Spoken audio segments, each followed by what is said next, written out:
Good morning, everyone. Good morning, the world. Good afternoon, good evening, wherever you are in this at this time of the moment. I am honored and excited to invite Dr.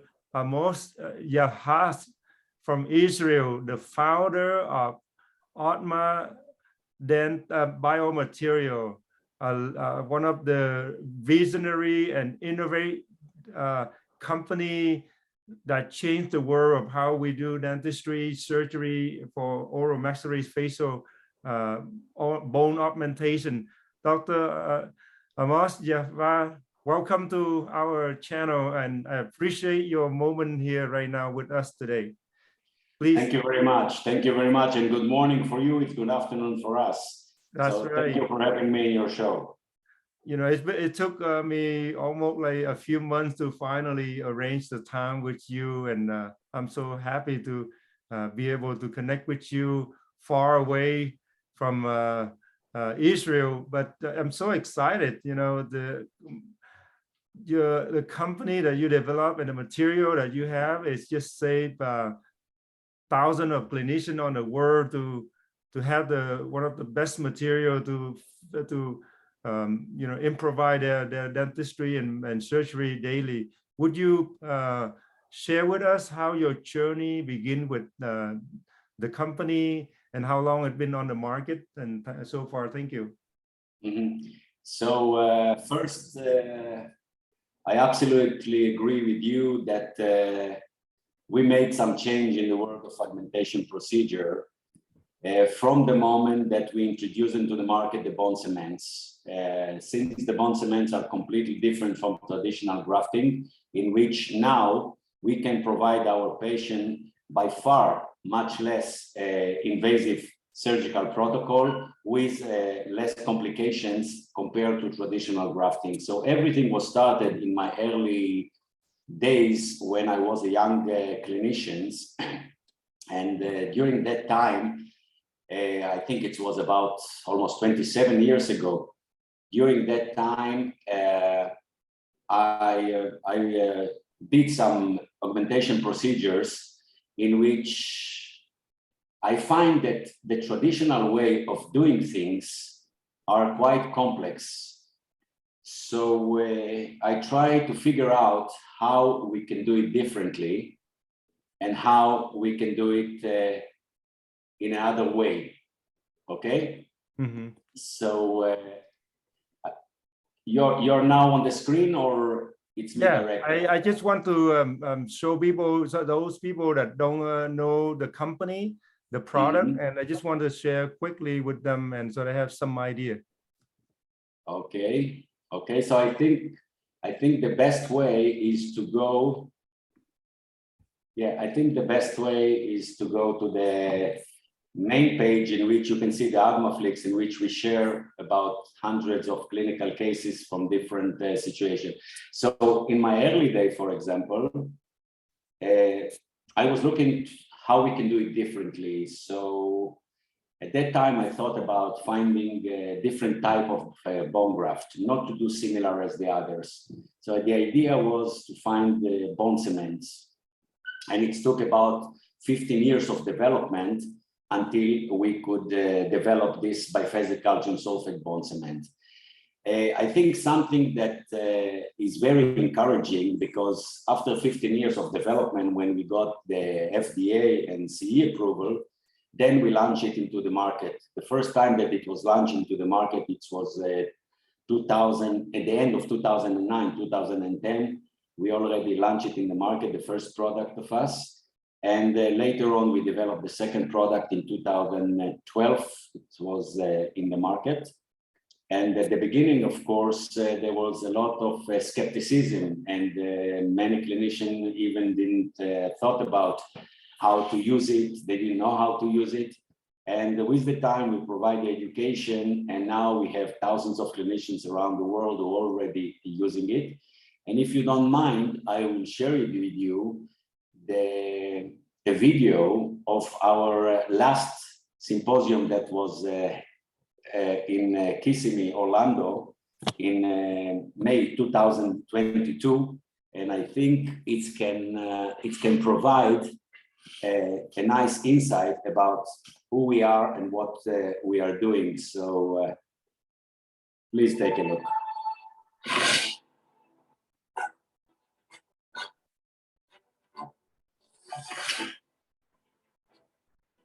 It is indeed an honor to be here, to be among so prestigious speakers and doctors. Augma is really breaking barriers, making patients very, very happy. The people that are here made a fantastic magic moment, and thank you very much.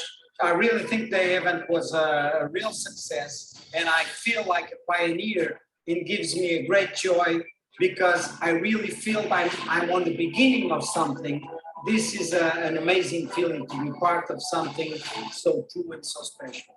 More and more dentists are using Augma Biomaterials cement now and all over the world, not only in implantology, but for endodontic surgery, for periodontal disease, periodontal surgery, or even for bone preservation before denture and implantology.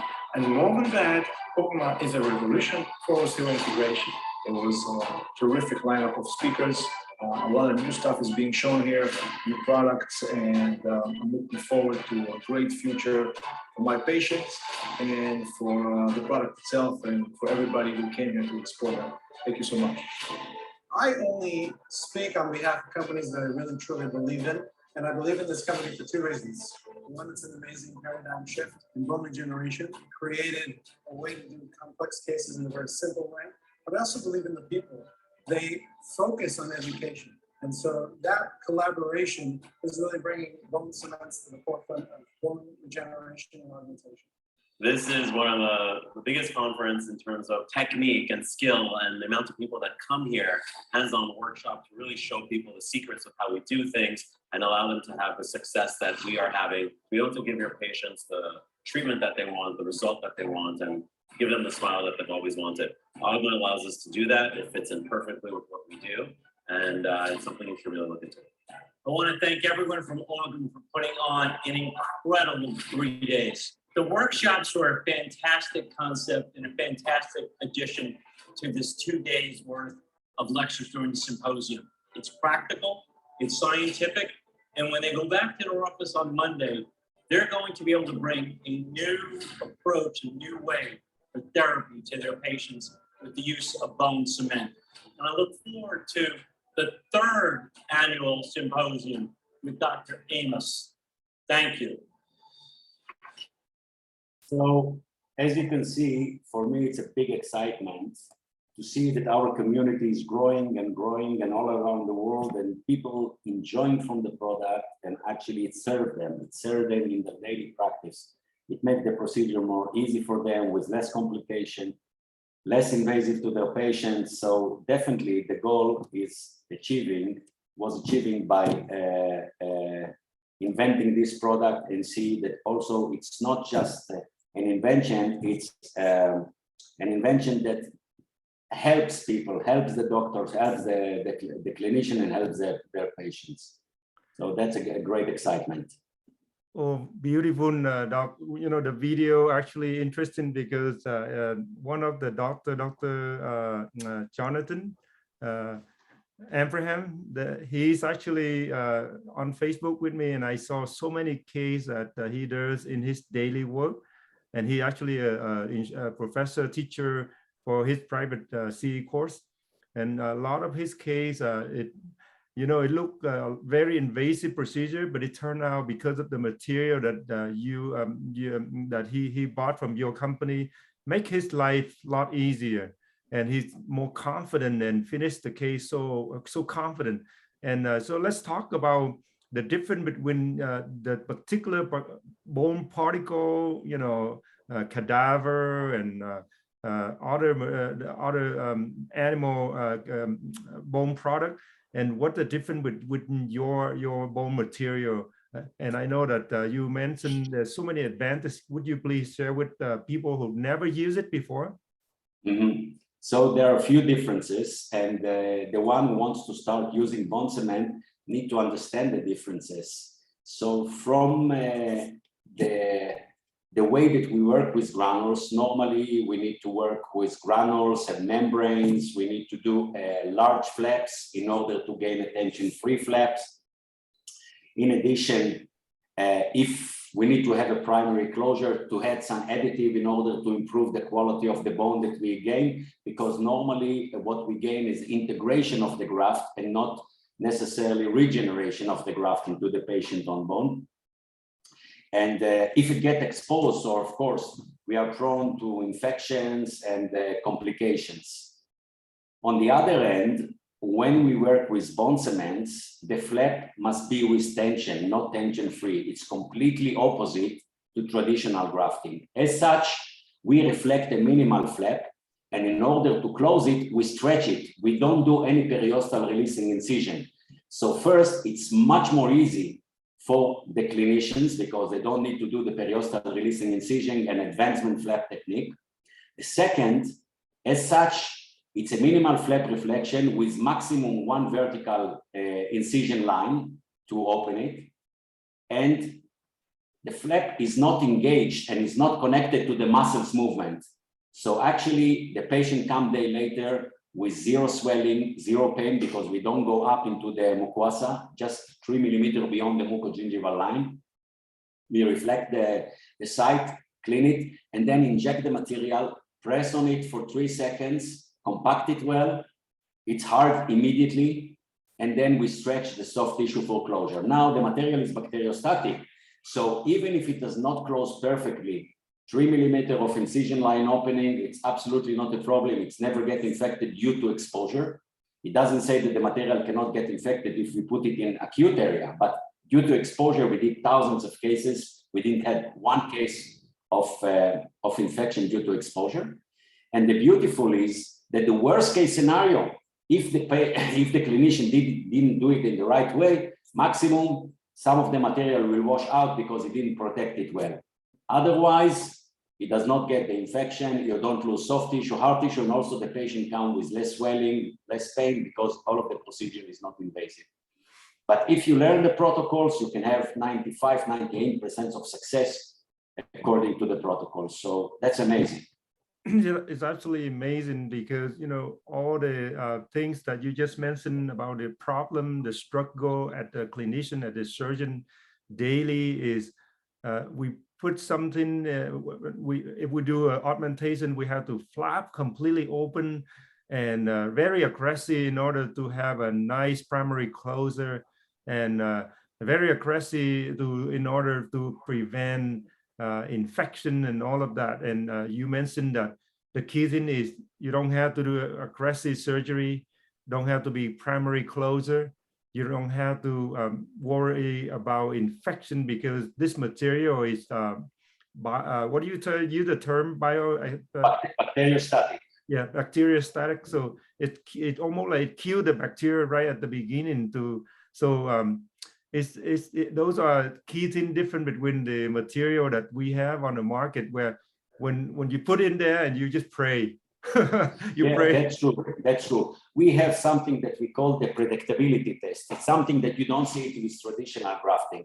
The predictability test is a test in which you know whether after your flap reflection and after placing the graft and suturing, whether it's going to get opened or not. What do I mean by that? Normally, when we do traditional grafting and we do 2 vertical incision and we cut into the periosteum or the connective tissue in order to gain a tension-free flap, then all of our flap is connected to the muscles movement.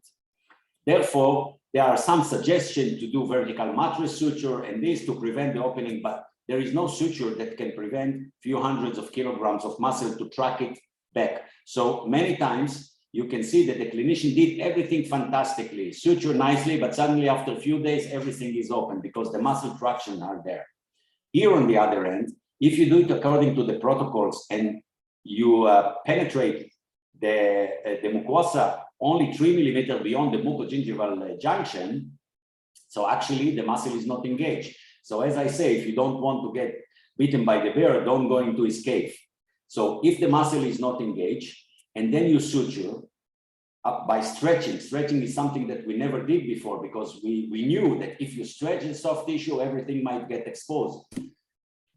So after suturing, you place the finger in the vestibule and start vibrating. If the suture do not move at all, it means that it will never happen, and it will never open due to the tractions of the muscle. That's what we call the predictability test. So the question is, why in traditional grafting, we need to do a tension-free flap?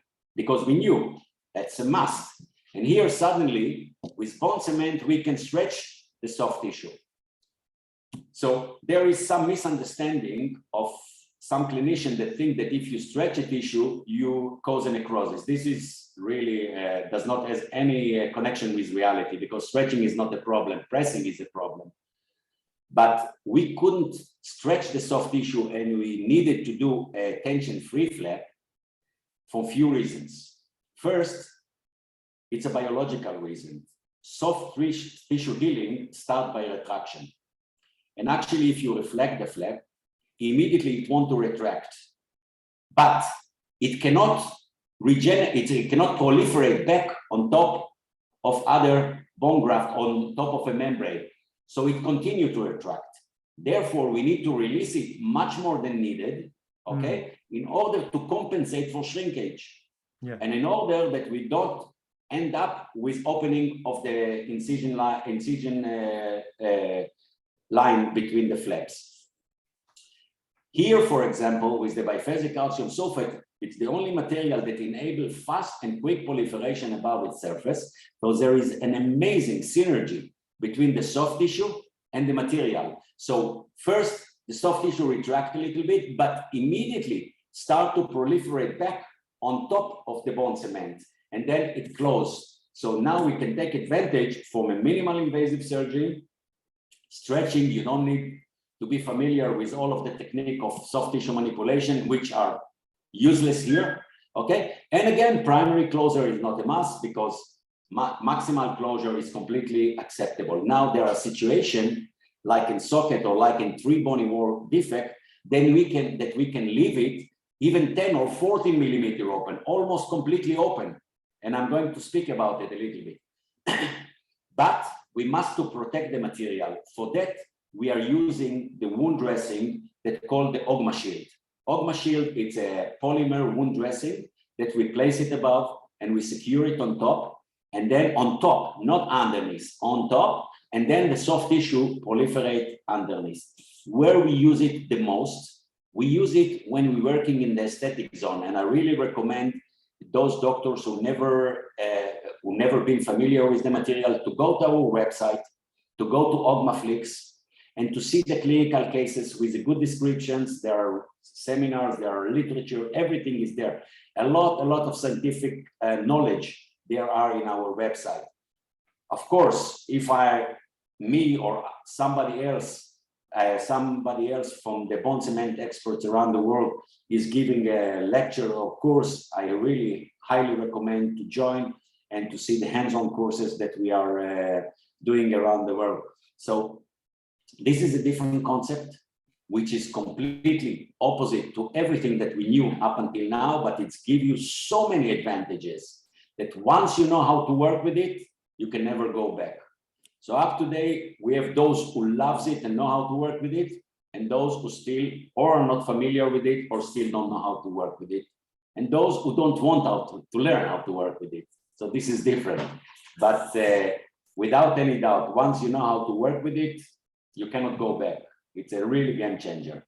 It is a game changer, but just hearing that, I'm so excited and looking forward to really take the course and use the material. First of all, probably using the material and get to know all the material that you have available. And you know, a few things I just want to recap. What you just said is you don't need primary closure. You don't need the primary closure. And you don't need a very special surgical technique skill to handle it. Absolutely not. Every general practitioner can start with the first cases of socket grafting, which are very, very easy. By the way, now we are going to launch in the US the 3D Bond Plus and the Augma Shield together for many GPs, many general practitioners, in which today's or they refer their socket grafting cases or they just don't do it. Now they can do it by themselves, with a very safety mode. And after that, when they gain a little bit experience, and I'm not talking about hundreds of cases, few, 5, 10 cases, then they can do also lateral augmentation, which up until now, they even cannot dream about it, because normally in lateral horizontal augmentation, you need to have a lot of knowledge how to manipulate traditional grafting, how to cover, how to manipulate the soft tissue. Now it's very easy also for them. The only thing that they know, do the reflect a minimal flap according to our protocols. They do the decortication according to our protocol, inject the material directly from its syringe, press it for 3 seconds as we show, and then stretch the soft tissue for closure. You don't need to be a genius in order to do it. It's simple, it's effective, but you need to respect the protocols, and you need to forget everything that you knew about traditional grafting if you're working with bond cement. Don't mix technique. Don't use traditional techniques with bond cement. It's completely different. It's just amazing how the world changed quickly, and there is people like you developed amazing technique, and it's like up and down. It just turned everything around. And yeah, that's why in 2019 we got the Edison Award prize for this. Yes. Doc, we have about 8 minutes. Would you share some quick videos of people who never heard about your company, never seen your product? Please share some screen, whatever you have in at the moment. I would appreciate, and just encourage. Let me see what I can share with you. What would you like to see? Clinical cases or? Yes, probably just okay, we talked about, just a second, we talked about socket grafting and lateral augmentation, true? Yes. So let me see here.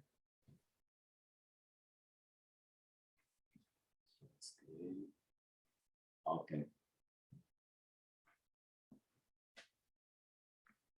Okay, so I can show you a few things. Can you see my presentation? Yes, I do. Thank you. Okay, so with traditional grafting, of course, we know that we work with particulate graft and membranes, and we know how complex it is.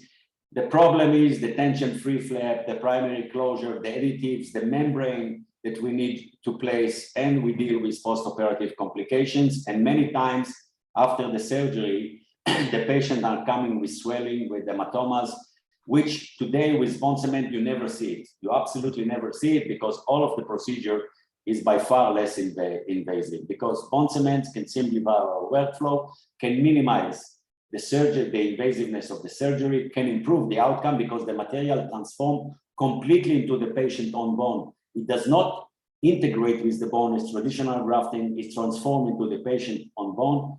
We reduce the complication almost to zero, because there is no infection due to exposure. And of course, it's expand our possibility. Okay, so we have 2 products. One is the Bond Appetite, the red box, which is a composite graft made of 2/3 of biphasic calcium sulfate and 1/3 of HA. This is intended to be used in most of the clinical cases. On the other hand, we have the 3D Bond Plus, which is intended to be used only for socket grafting, together with the Augma Shield wound dressing that replaces it above the graft. The 3D bond, after 3 months, transform 100% into the patient on bone.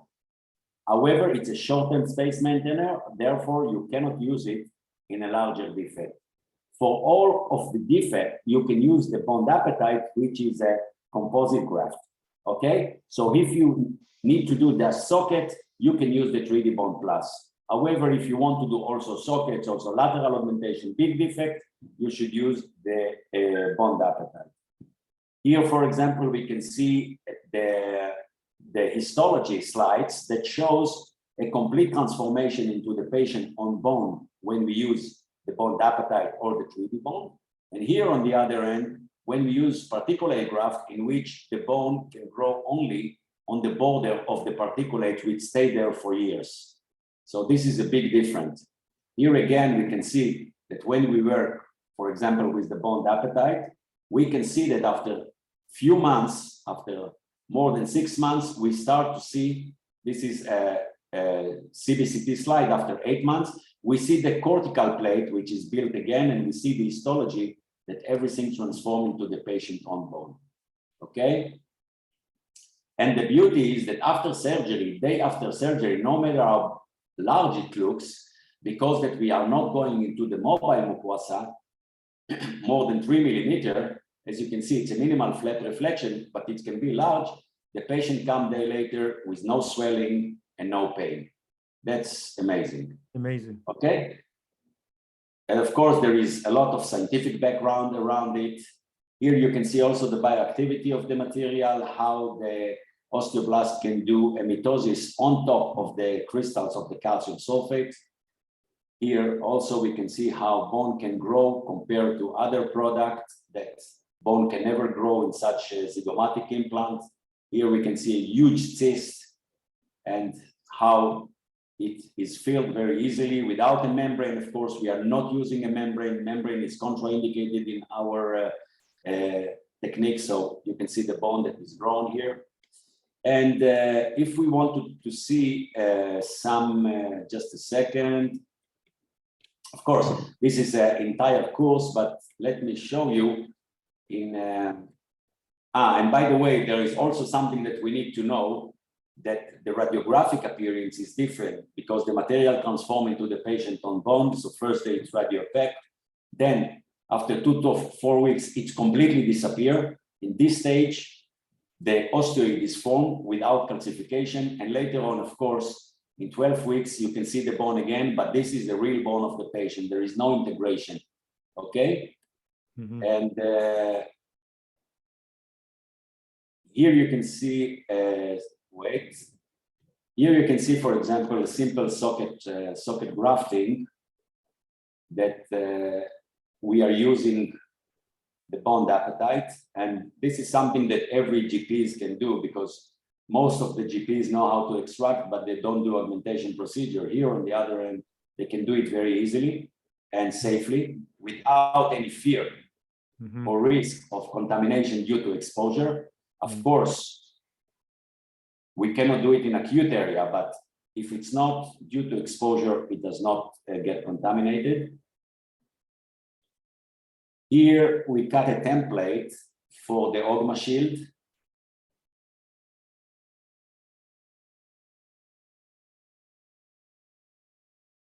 We can do it directly on the Augma shield, or before we can cut a template. As you can see, because we're going to leave everything exposed.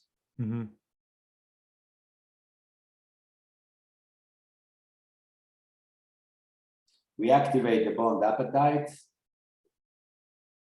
inject it, take a dry gauze press for 3 seconds with a finger, then with a periostal elevator. The material should be well compacted at the cervical area.